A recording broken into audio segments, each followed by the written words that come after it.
Sa mga solar lamp na kinabit ko dun sa boarding house, ito yung isa sa mga hindi gumana o hindi na gumagana. Kaya i-check natin kung ano naging problema nito. Dapat iilaw to eh. Tinry ko kagabi. Ayaw na. Duda ko dito deads. Pero sa apat na to, ito lang talaga yung hindi na nagpa-function ng ayos. Kapag may araw, umiilaw naman, charging. Nag-i-indicate siya na nagcha-charge pero hindi na siya umiilaw sa gabi. Umiilaw lang siya pag may araw. Ito yung susubukan nating palitan, itong battery na to. Napakasimple lang ng pagkakakabit. Yung charge controller andito na mismo.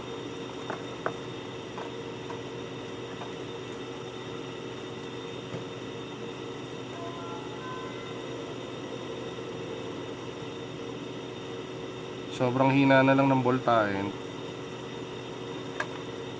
Pero pag may araw, umiilaw pa. Means okay yung niya, panel.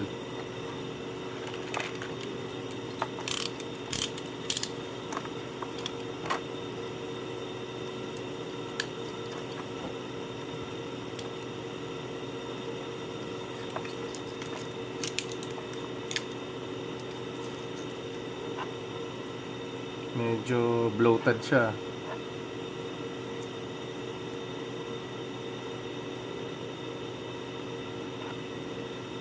Maumbok tong puwet.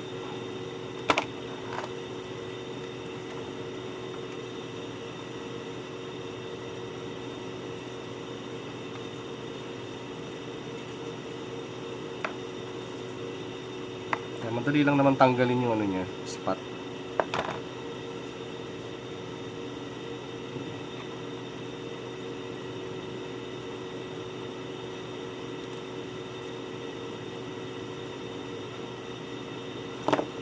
Subukan kong buhayin to. Mali, i-charge ko muna. Titignan ko baka nakatulog lang. Minsan kasi yung battery, pag bumaba siya ng 1.7 volts sa original na 3.7 niya, nagpo-protect. Kung hindi siya nag-protect, sisira. Tingnan natin kung mabubuhay pa ni Mang Lito yan. Ito yung pambuhay natin. Pambuhay ko pala.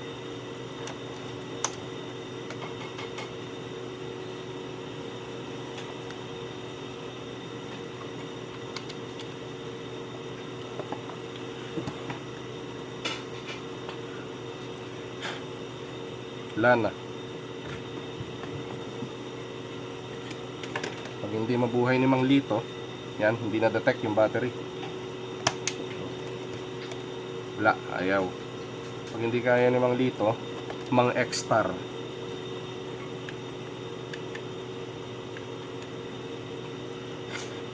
Sipon.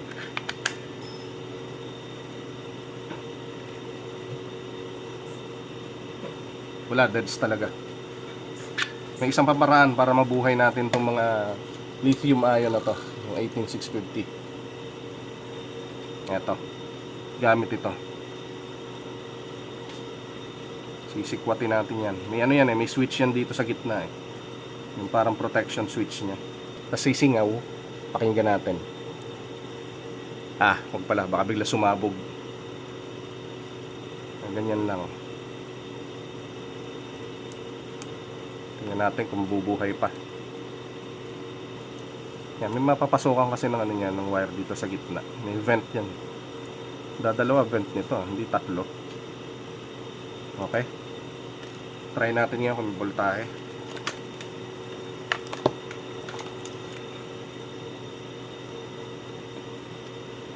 Ayun.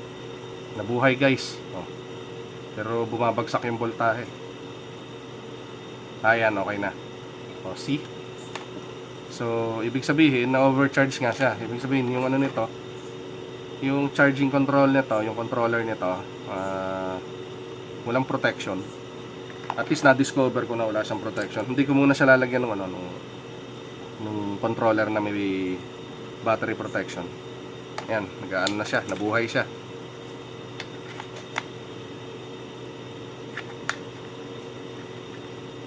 Yan, okay. It's alive. No, kayang-kaya na to ni ano ngayon. Pero syempre, since nade-detect na siya, kaya na siyang detekin uli ni Mang Lito. Kaya si Mang Lito na yung bahalang mag-check kung ilang pang capacity yung kaya niyang i-hold para malaman natin kung kailangan na ba siyang palitan o i-reuse natin. Tignan natin yung capacity. Kaya mag-iintay muna tayo ng mga siguro kulang-kulang 2 oras. Ayan. Then isa-set natin sa halos full charge siya nung nag-protect 3.9. So try natin dito sa test. Ayan. Bali i-charge niya, tapos i-check niya kung ilan ang capacity.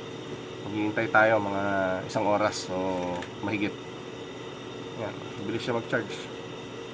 Okay, wait lang natin. Dito ka muna, Mang Lito. Ayan. Okay, so balikan natin pagkatapos.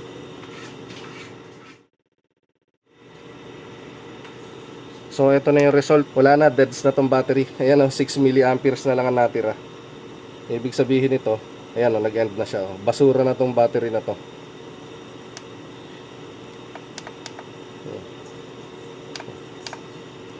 Wala na, deads na. So papalitan na lang natin galing sa na-scrap doon sa mga lumang battery pack ng laptop. Okay, ayan, wala na, nawawala na siya. So, kaya makikita nyo bloated siya. Nabubuhay pa naman sana to eh. Yun nga katulad nung ginawa kong step kanina. Pero pag kung makikita nyo medyo bloated na ganito, parang sasabog na. Wala na, tawag nyo ng pilitin. Tinry ko lang naman. So ito na yung ipapalit natin. Thanks Mang Lito.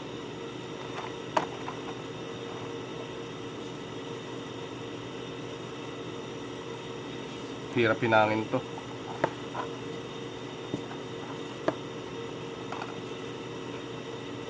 Puwet muna kasi mas mahirap hinangin tong puwet.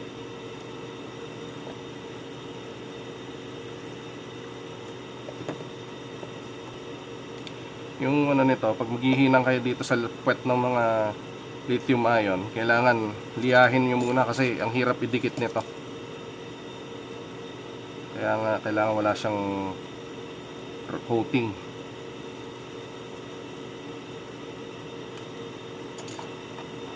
Hinangan din natin to. Hindi rin siya pwede mababara ng init kasi masisira or baka sumabog. And then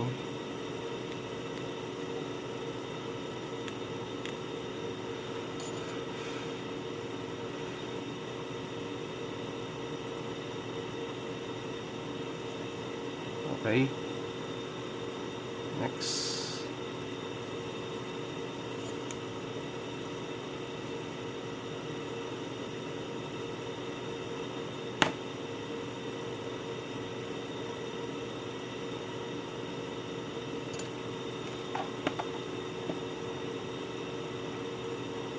Ayun, ilaw.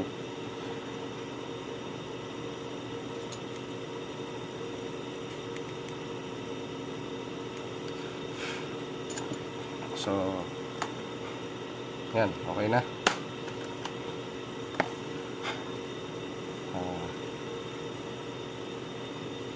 Yan, gumagana naman siya. Yun lang talaga, yung battery ang problema. Since hindi naman naaarawan to, pwede natin tong ano lang, hot melt glue. Yung ating mahiwagang glue stick.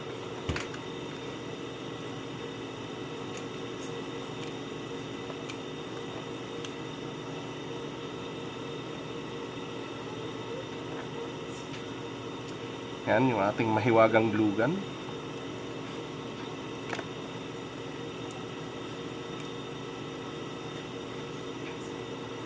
Wala naman sigurong tanga maglalagay nitong ganito sa ano, no?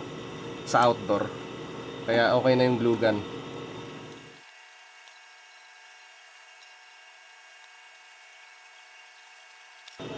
Napakadali lang nitong takpan. So, pwede na ulit siya. Try bago ikabit. Nice. Ito yung mga kasamahan niya.